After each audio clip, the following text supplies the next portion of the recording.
Bismillahirrahmanirrahim. Alhamdulillahi rabbil alamin. Wassalatu wassalamu ala asyrafil anbiya wal mursalin. Sayyidina wa nabiyyina Muhammadin raufur rahim. Subhanaka la ilma lana illa ma 'allamtana innaka antal alimul hakim. Wa tub 'alaina innaka antat tawwabur rahim. Rabbi shrah li sadri wa yassir li amri wahlul 'uqdatam min lisani yafqahu qawli, amma ba'd. Alhamdulillah,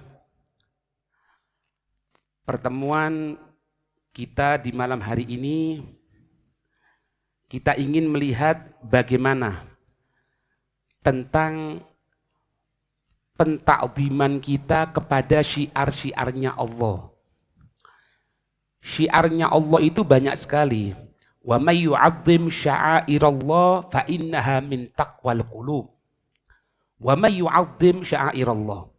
Siapa orang yang memuliakan syiar-syiarnya Allah, fa innaha min taqwal qulub, maka sesungguhnya orang yang mengagungkan syiar-syiarnya Allah itu ciri hati-hati yang takut, yang takwa kepada Allah Subhanahu wa ta'ala. Ada satu perkataan yang disampaikan oleh beliau Al-Habib Ali bin Abdurrahman Al-Jufri dalam kitab Maqasidul Haji wa Adabihi. Maqasidul Haji, tujuan-tujuan haji, wa adabih, dan adab ketika haji. Beliau menyampaikan gini, wa idza dakhalta ila raudhatis syarifati falaysa al-maqsudu faqat an tusalliya fiha rak'atain. Ya, semoga diberikan kesempatan oleh Allah, amin. Dan jika engkau masuk ke raudhatus syarifah, engkau masuk ke raudhatus syarifah, yaitu antara mimbar dan makam mulia Rasulullah yang dikatakan itu merupakan kebunnya surga. Kalau engkau masuk ke sana, katanya beliau, falaisal maksud, maka bukanlah tujuannya itu antusalliya fiha rak'atain. Engkau cuma akan sholat 2 rakaat di sana. Bukan itu tujuannya.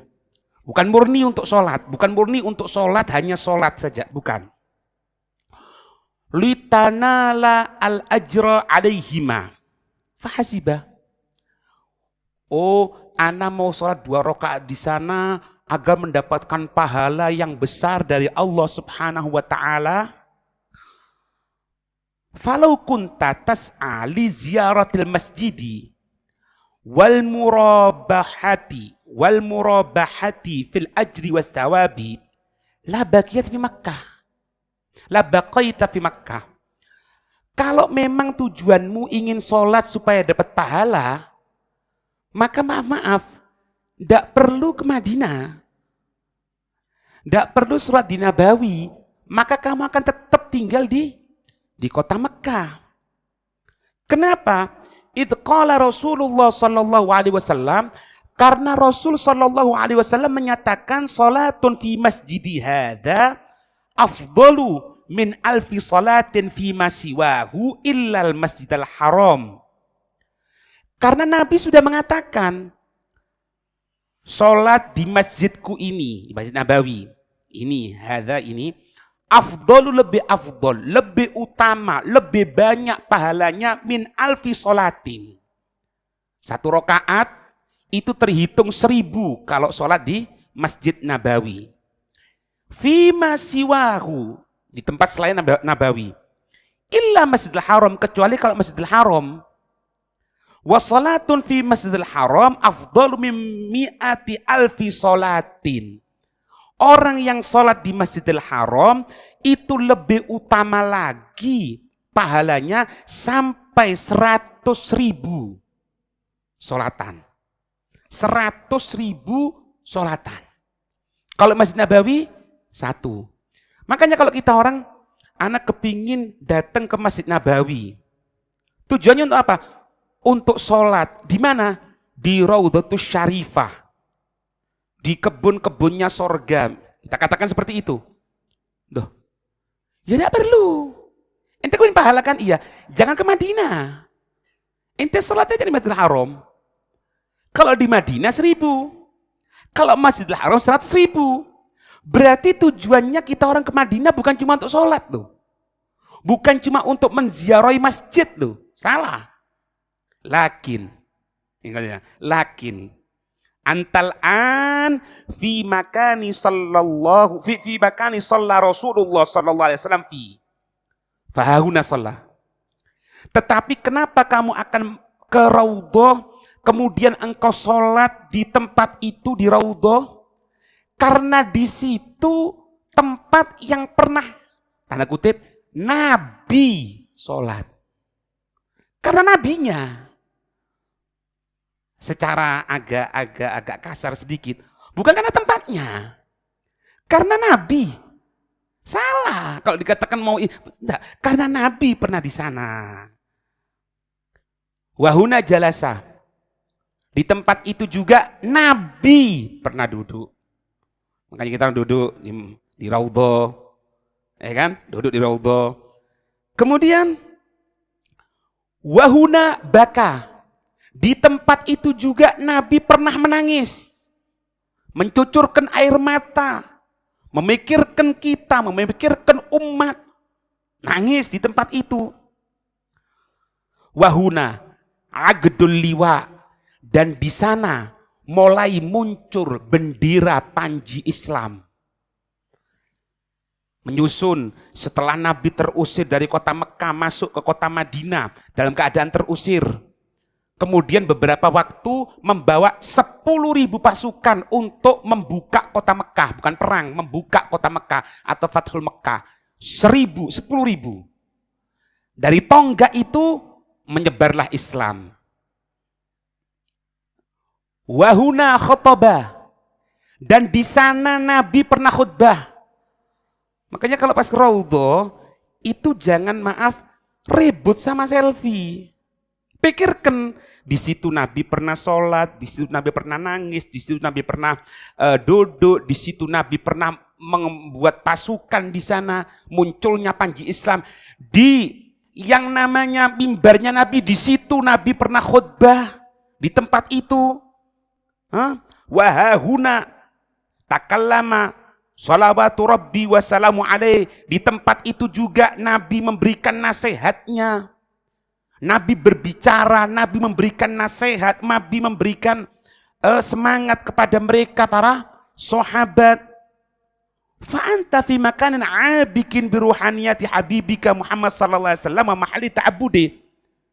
Sedangkan engkau ini sekarang kalau masuk ke sana tidak ngerti makna ini, tidak ada nilainya nanti.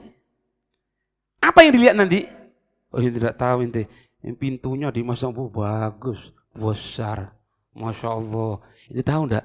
Itunya dari emas loh. Ini. Jadi bukan nabinya, bukan salah ente. Gitu maksudnya.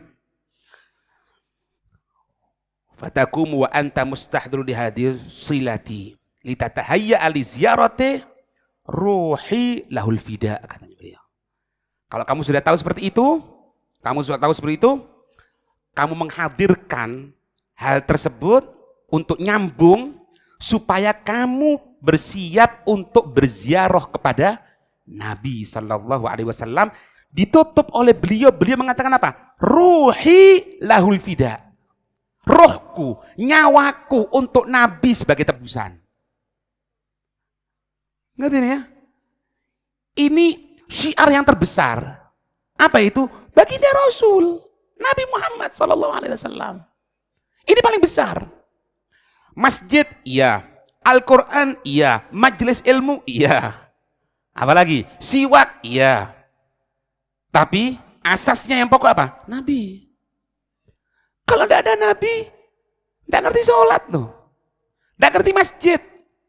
Tidak ngerti ini, tidak ngerti itu. Berarti syiar yang paling besar Nabi. Makanya dalam pendapat Imam Malik, kalau ada orang mengatakan aku akan datang ke masjid untuk ziarah di masjid. Dicambuk. Dicambuk. Aku mau ke masjid. Mau ziarah ke masjid. Dicambuk. Kenapa? Kurang ajar. Harus mengatakan, aku mau ziarah Nabi. Gitu. Kalau itu mau nyari bagus-bagusan masjid, hebat-hebatan masjid, ya banyak yang lain. Yang besar, bukan karena itunya. Makanya, kalau katanya beliau itu sudah merasakan itu, lain nanti nilainya. Mungkin ente gunakan baca Quran, baca Qurannya ente akan bernilai lain. Oh, alhamdulillah Habib, anak ini punya rutinan yang namanya Dalail Khairat. Rutinan baca sholawat. Ente baca di Masjid Nabi, apalagi di Raudhah. Apalagi di Raudhah.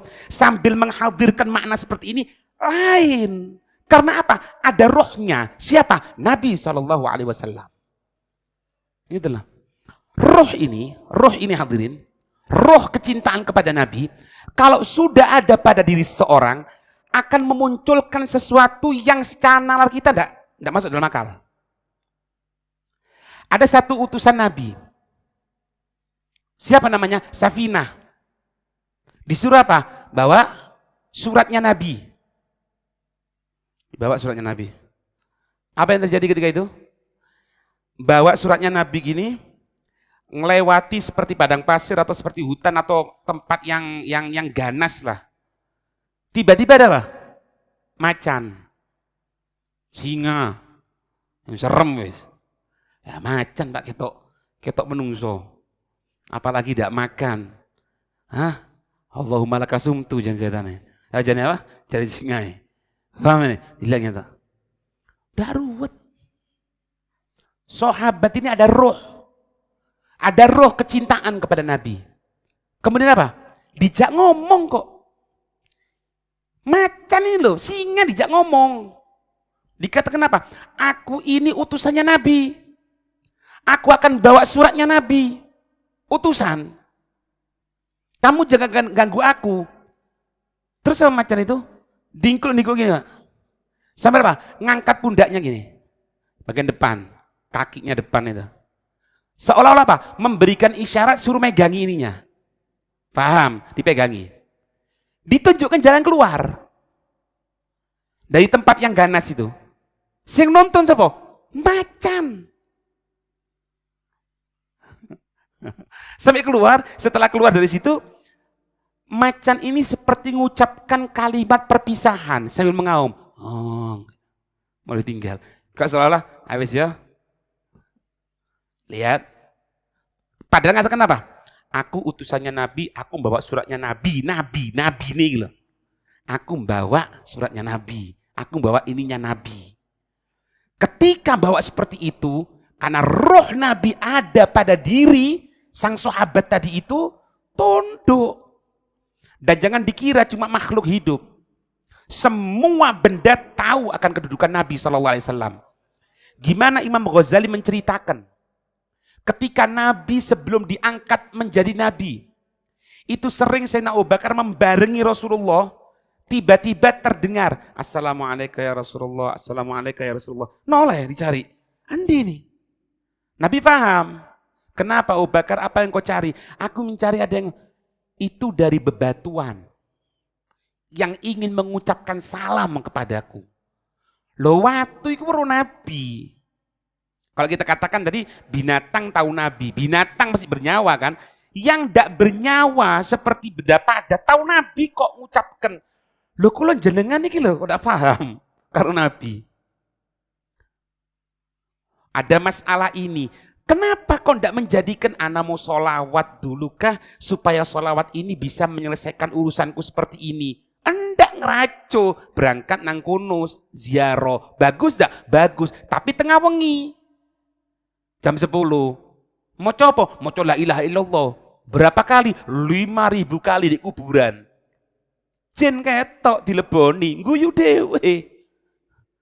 Duduk tambah urusan lancar, tambah senewen. Kenapa kuda Nabi? Burdah yang kita baca. Burdah yang kita baca.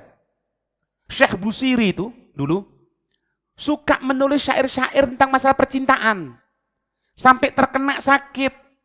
Dibawa ke dokter ini tidak bisa, ke sini tidak bisa, diobati tidak bisa-bisa.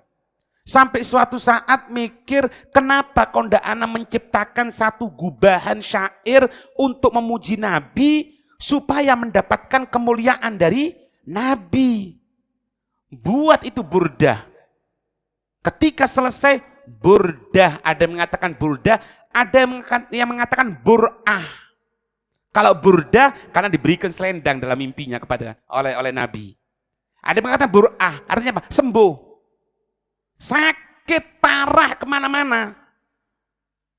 Tawasul dengan Nabi, dapat. Ya. Allah. Yang terakhir. Kalau kita ke masjid juga, syiarnya Islam ini. Setelah Nabi, masjid. Kalau engkau ke masjid, apa katanya Habib Umar bin Segaf As-Segaf? Habib Umar bin Segaf As-Segaf. Ini disebutkan dalam kitab Al-Minhalus Sofi. Fi Manaqibi Sayyidina Umar bin Segaf, halaman 248. Apa katanya beliau? Yambaghi, harus, lil khariji ilal masjidi, orang yang berangkat ke masjid, ayyakuna nadiman. Jangan ada perasaan sombong. Ayyakuna nadiman. Yang pertama yang harus ada nyesel. Menyesal karena perbuatan dosa. Mustaghfiron, selalu minta ampun. Tarikan lima wara'ahu min umuri dunia. Jangan kepikiran dunia kalau di masjid. Jangan ngomong dunia.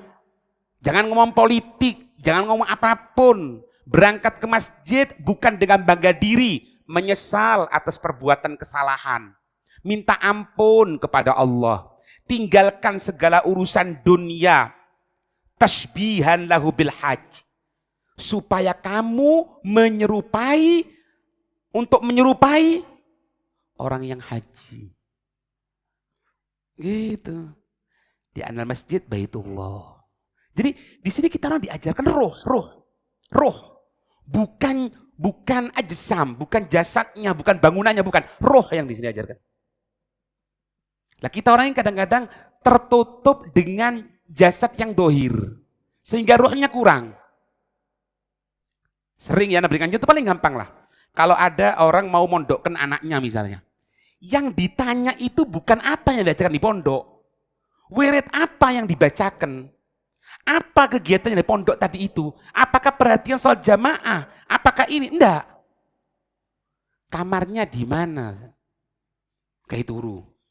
Wes, ini kamarnya. Oleh bantal enggak? Bantal. Mangani. Ono asine enggak? Jedinge ono piro? Ini ya apa ya? Engko nentang aku akeh ngene. Hah? Gini. Boleh ente gitu. Cuma itu bukan tujuan utama.